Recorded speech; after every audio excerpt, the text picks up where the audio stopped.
Homelessness feels like everything was coming down on me.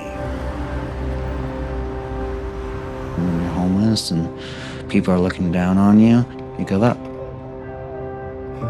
we're all just people, right? And we all struggle in different ways.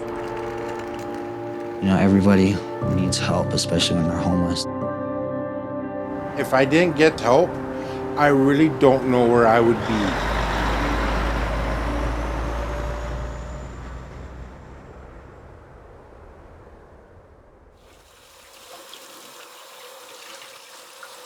I moved to Cranbrook in September 2009. When I moved to Cranbrook, I was pregnant with my daughter, and I went to the College of the Rockies and did a year of the human service worker programs. I never really left because I really fell in love with the area. So now I am part of the community, and it's a really good feeling.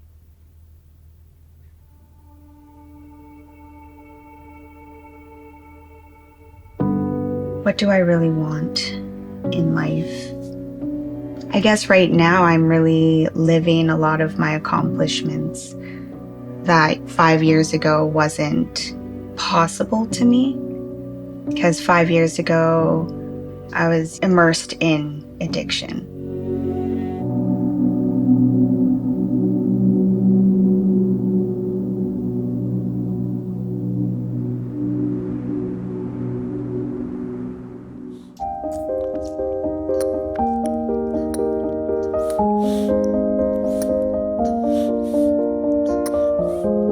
I've been wanting to be a father for quite a few years, so it's pretty exciting to me. I have no idea how he's hungry right now. Definitely get very anxious at times, like when he's crying, it's hard to make him stop. But I love him more than anything. He's the most important person in my life, for sure. Knowing that he kind of depends on us to raise him properly is pretty cool. I didn't have the greatest father, so I'm definitely gonna be a better one than him.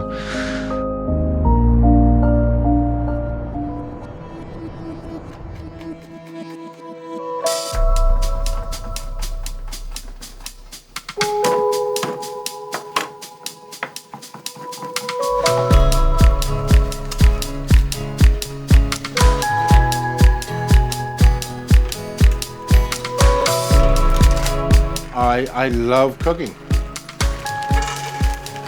That's it. I just love cooking. I like plain simple, but fancy cooking.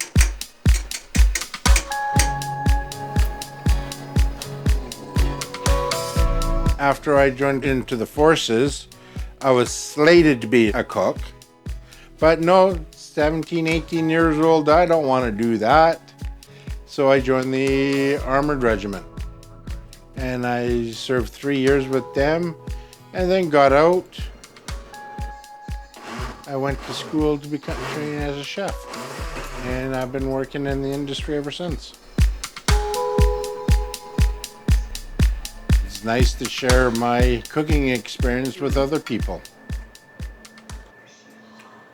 Damn, that's good. I've got arthritis in my knees, gout, high blood pressure, battling with depression. It's an everyday battle.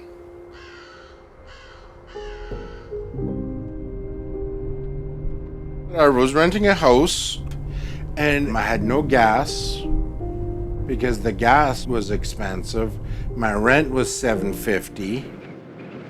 I just wasn't getting enough to pay the rent, to pay everything, and to live. I just couldn't afford it. And then I got evicted.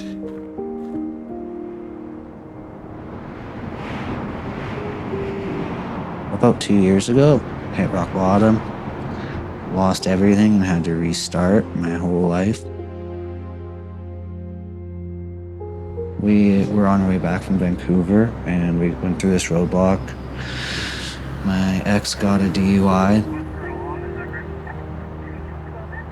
It was really expensive, and then we didn't have rent money.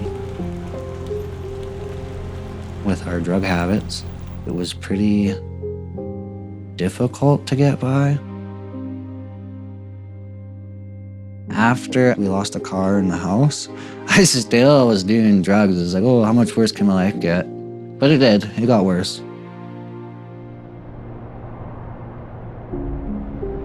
Homelessness feels like a constant uncertainty. You're questioning your self-worth. You're worrying about things that people shouldn't have to worry about, like where you're gonna sleep, where you're gonna eat. It's just a constant cloud over your head.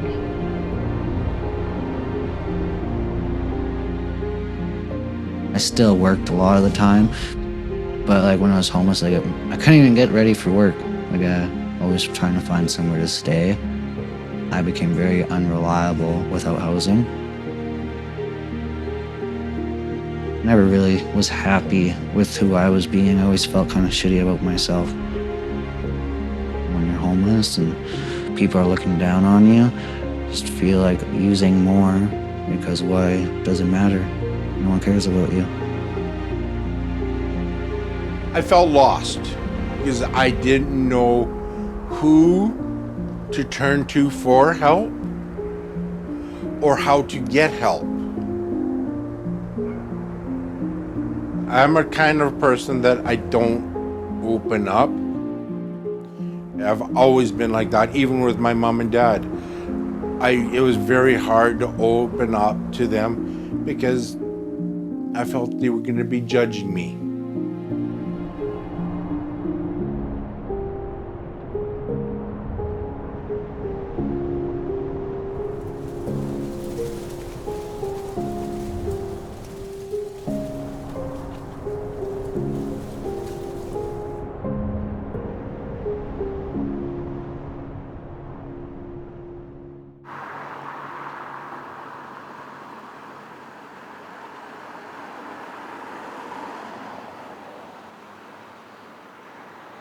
I always knew that I wanted something different for my daughter. And the fact that I was not doing that for her really took a toll on me. It really filled me with shame and anger towards myself. I really wanted to put myself in a position to change a generational cycle. I wanted her and I to be able to be together, and I wanted her to grow, to be strong, to be confident, to be happy. And once I was able to obtain that, I got a little taste of it, I didn't want to stop. So what I have now is what I want to pass on to people who struggle. That means it's warm and when it gets rain around the moon, it's going to get really cold. Do you want like a cereal or pancakes? Might have cereal. Yeah, Cheerio. I'm employed with the Cranbrook Emergency Shelter. We do really well making that safe spot for someone to come and have a roof over their head and food in their belly. No, I still have some. All right. What's in that red box? Here or here? No. Tea. Oh, okay. Thank you. And can I put this in your pocket?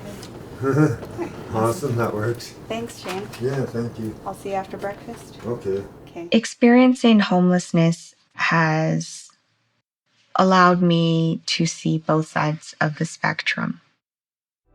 So when I'm working with somebody, I'm able to put myself in their shoes and understand how things are extremely hard. It just makes you a little more grateful, I guess, and a little more aware of how much support people actually need to get off the street. right? There's many factors to someone obtaining housing, especially if they're almost segregated from the community.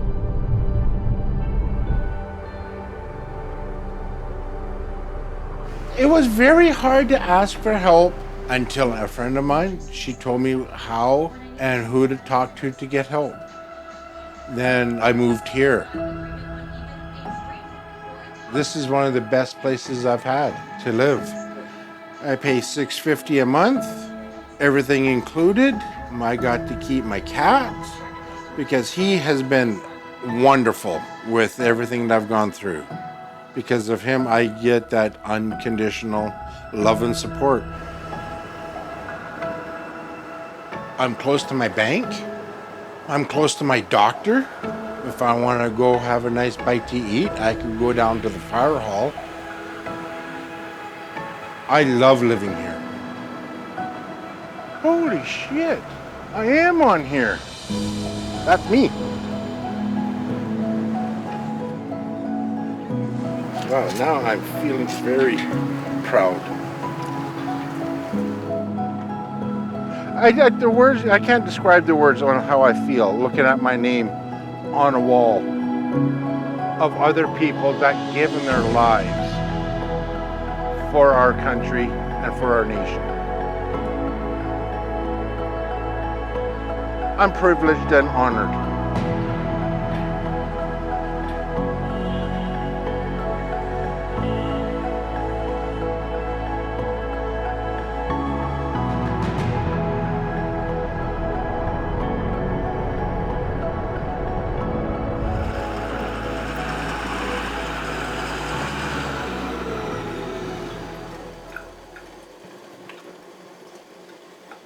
I got sick and tired of being sick and tired, and then I realized like what could get worse from me getting sober.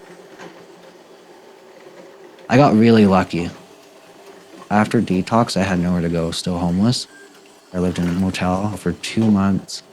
I was able to clean up, start working again, and get my life together.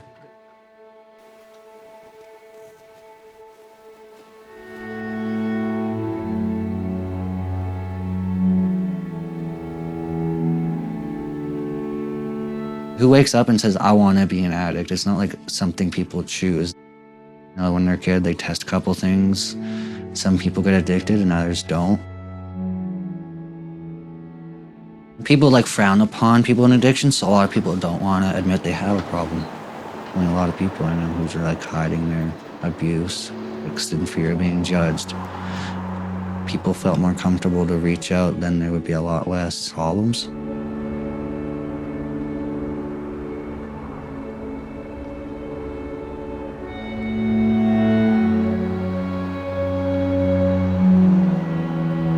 There's a lot of people out there that do have jobs, but they're living in their vehicles. Why? Because there's not enough affordable housing.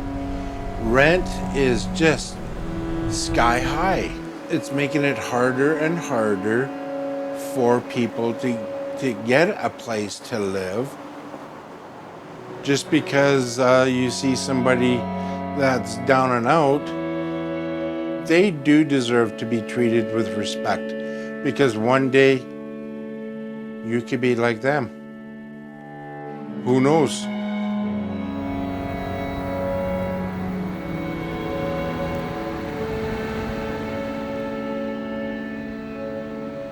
How do you really understand why people are on the street?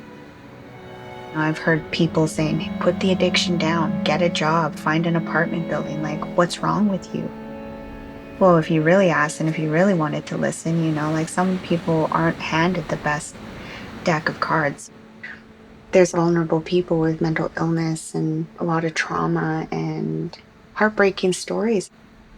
Maybe they've struggled with homelessness since they were kids. Their parents couldn't house them and they were constantly moving from place to place and always kind of living under the poverty line. And if you're born under the poverty line, a lot of the times you just stay there. It's easier to look and blame the individual than it is to blame the system that continuously fails them. The will to change your outlook and your opinions revolving around homelessness is the start to understanding rather than being afraid of the unknown. I get that everybody wants their perfect, clean world, but that's not our reality. And we don't live in a perfect world.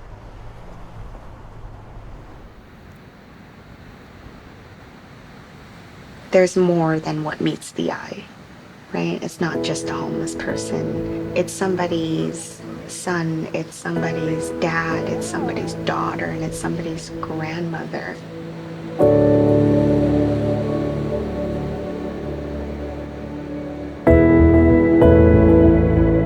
It's not any easier than my life was in addiction, but I'm happy now. I feel better about myself. I had all these hobbies growing up and I lost touch with a lot of things in addiction. So when I got sober, it felt like I was a kid again.